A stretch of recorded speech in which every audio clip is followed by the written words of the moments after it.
बहुत से राजनीतिक पंडित जिस बात का अनुमान लगा रहे थे वो ही हुआ। इंजीनियर रशीद की पार्टी ने जमात के साथ गठबंधन कर ही लिया। इलेक्शन में हम अलायंस कर रहे हैं, जहाँ जहाँ पर जमात इस्लामी के उम्मीदवार है हम उनकी हिमायत करेंगे, जहाँ हमारे उम्मीदवार है वहाँ वो हमारी हिमायत करेंगे। जहाँ कई ऐसी जगह है जहाँ पर दोनों के वक्त की कमी थी वहाँ पर एक फ्रेंडली कंटेस्ट होगा। अवामी इत्तेहादी पार्टी और जमाते इस्लामी दोस्ताना मुकाबला के लिए सहमत हो गए हैं, इसलिए एक दूसरे के उम्मीदवारों का समर्थन करेंगे। माना जा रहा है कि साउथ कश्मीर में पीडीपी को इस गठबंधन से नुकसान हो सकता है, खास तौर पर पुलवामा, शोपियां, जैनीपुरा और कुलगाम में। वहीं नेशनल कॉन्फ्रेंस को नॉर्थ कश्मीर में नुकसान हो सकता है, जिसमें गांदरबल सीट भी शामिल है। तार इनकी कहीं और जुड़ी हुई है, इशारा इनको कहीं और से आता है, जहाँ से इशारा आता है उस इशारे पे ये नाचते हैं। उनका अटैक जो है तमाम नेशनल कॉन्फ्रेंस के खिलाफ, जाहिर सी बात है उनको मैदान में उतारा गया है नेशनल कॉन्फ्रेंस को निशाना बनाने के लिए। कोई बात नहीं ना। जमात 12 सीटों पर चुनाव लड़ रही है, जबकि एआईपी तकरीबन 50 पर। समझौते पर पहुंचने के बाद एआईपी और जेईआई के नेताओं ने अपने कार्यकर्ताओं से एक दूसरे के उम्मीदवारों का समर्थन करने के लिए कहा है। उधर बीजेपी का कहना है कि इस बार कश्मीर घाटी में कमल की एंट्री होगी। एक समय होता था जम्मू कश्मीर में बीजेपी को बहुत ज्यादा लोग स्वीकार नहीं करेंगे, ऐसा लोग कहते थे। आज स्थिति बिल्कुल उसके विपरीत है। लोग अच्छी तरह बीजेपी की बातें सुनना चाहते हैं, समझना चाहते हैं। हमें पूरा कॉन्फिडेंस है कि इस चुनाव में हम इस राज्य में हमारा खाता खोलेंगे। 1987 और 1996 में कई गलतियां जो हैं वो हुई थी। दिल्ली ने कई गलतियां की थी। उम्मीद की जानी चाहिए कि इस बार जब 2024 में चुनाव हो रहे हैं कि वो गलतियां नहीं दोहराई जाएंगी और इस बार फ्री एंड फेयर इलेक्शन होंगे और लोग जिन नुमाइंदों को चुनेंगे वही नुमाइंदे सत्ता में काबिज होंगे। नई दिल्ली से नीता शर्मा, एनडीटीवी इंडिया के लिए। इस बीच बीजेपी सूत्रों ने स्पष्ट किया है कि कश्मीर में अलगाववादियों के साथ कोई समझौता नहीं किया जाएगा। इंजीनियर राशिद के साथ बीजेपी कोई समझौता नहीं करेगी, ये बीजेपी सूत्रों ने स्पष्ट किया है। उनके मुताबिक इंजीनियर राशिद यूएपीए के तहत जेल में थे और उन्हें केवल इसलिए जमानत मिली क्योंकि अरविंद केजरीवाल के मामले में सुप्रीम कोर्ट का फैसला आया था, लेकिन उनसे बीजेपी का तालमेल नहीं हो सकता।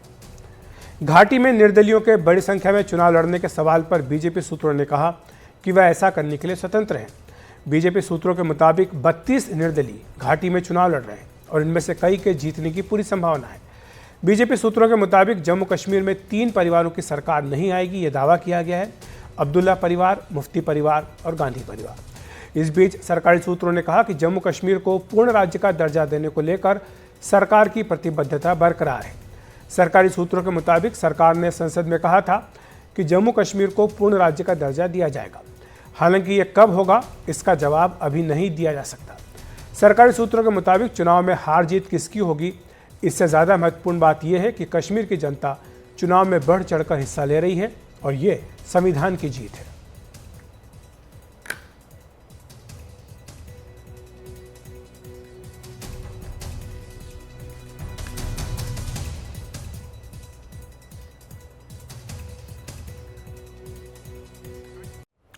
बीजेपी कश्मीर घाटी की 28 सीटों पर चुनाव नहीं लड़ रही है।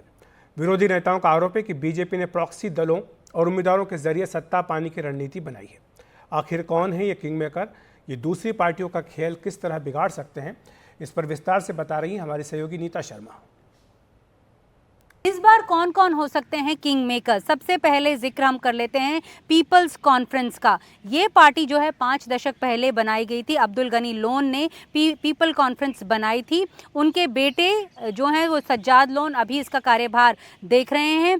जब मिलिटेंसी का दौर था जम्मू कश्मीर में तब पीपल्स कॉन्फ्रेंस ने कभी जो है वो चुनाव नहीं लड़ा, जिसके चलते उसका जो सिंबल है वो जो है वो ख़त्म हो गया था। इलेक्शन कमीशन ने उसका जो सिंबल है उसे ले लिया था, लेकिन अब जो है उसकी फॉर्च्यून्स फिर से बदल रही हैं, क्योंकि 2014 का जो असेंबली का इलेक्शन था वो सज्जाद लोन ने हंदवारा से जीता था।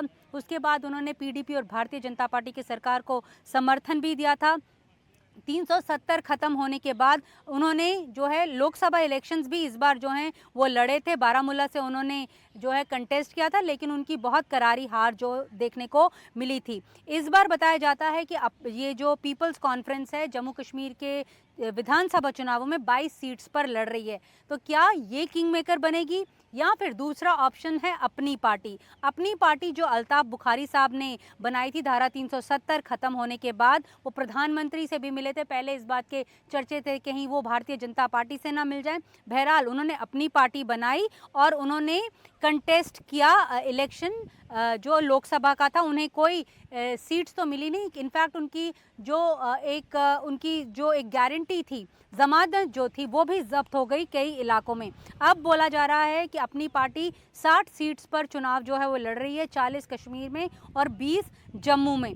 तो ये भी दिलचस्प देखने वाला बात होगी कि क्या अपनी पार्टी वो कर पाएगी जिसके लिए ये आरोप लगाए जा रहे हैं सत्ता में कई लोगों द्वारा, कई पार्टी द्वारा, कि अपनी पार्टी के पीछे दरअसल भारतीय जनता पार्टी है।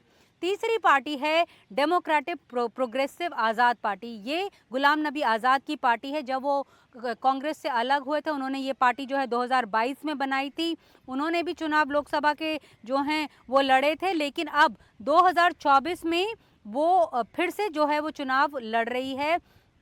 लोकसभा में उनके भी जो जमानत है वो जब्त हो गई थी, लेकिन इस बार भी बताया जाता है कि 20 से 25 सीट्स पर वो जो है वो चुनाव लड़ रही है। चौथा बिग प्लेयर है अवामी एहतियात पार्टी, जो इंजीनियर रशीद की पार्टी है। इंजीनियर रशीद जिसे एक जायंट किलर बताया जाता है, क्योंकि उन्होंने बारामूला से उमर अब्दुल्ला को हराया था, जो वहाँ के पूर्व मुख्यमंत्री थे। अभी बारामूला से वो सिटिंग एमपी हैं। अभी वो 60 सीट्स पर जो है वो चुनाव लड़ रही है। दिलचस्प बात यह है कि जिस तरह से सत्ता के गलियारों में हेर फेर हो रहे हैं, एक नया ताज़ा हेरफेर हमने रविवार शाम को देखने को मिला था कि जब ये खबर सामने आई थी कि जो जमात है और एआईपी यानी अवामी एहतियात पार्टी इंजीनियर रशीद की जो है उनका अलायंस हो गया, दोनों एक दूसरे को सपोर्ट करेंगे। साउथ में जो बताया जाता है कि जमात का जहां पर होल्ड है वहां पे एआईपी उसको सपोर्ट करेगी और नॉर्थ में जो है जमात एआईपी को जो है वो सपोर्ट करेगी।